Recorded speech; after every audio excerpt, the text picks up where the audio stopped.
तिबेटमध्ये अजूनही तांत्रिझम फॉलो केला जातो. हो. त्यांचा तो मुख्य धर्म अजूनही तांत्रिझम हाच आहे. बर. तिथे हिंदू देवदेवता आहेत, पण तिथे हिंदुइझम नाहीये. हम्म. ते लोक बुद्धिझम फॉलो करतात. हम्म.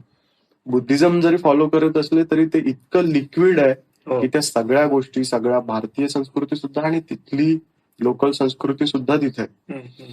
तर तिथे अजूनही तांत्रिझम फॉलो केला जातो आणि 64 तंत्र आहेत. त्यापैकी हे महामायेचं तंत्र जे आहे हम्म. हे 2 नेपाळचे प्राध्यापक आहेत. बर. काठमांडू युनिव्हर्सिटीत एक डॉक्टर समदोंग रिंपोचे आणि दुसऱ्यांचं नाव आहे डॉक्टर काशीनाथ न्योपाने. बर. यांनी हे तिबेटी भाषेतून संस्कृत भाषेत आणलं. चौखंबा प्रकाशनाने ते प्रकाशित केलं. तर ते मी तिथून मागवलं आणि त्याचा अभ्यास केला. तर ते संस्कृत मधून मराठीमध्ये पहिल्यांदा मी आणलंय, हे जे या पुस्तकामध्ये आहे. या पुस्तकातले जे शेवटची जी 20 पानं आहेत तर ती ही आहेत जी तिबेटमधून आलेली आहेत. अशी तिबेटी ते नेपाळी ते संस्कृत ते मराठी. क्या बात आहे.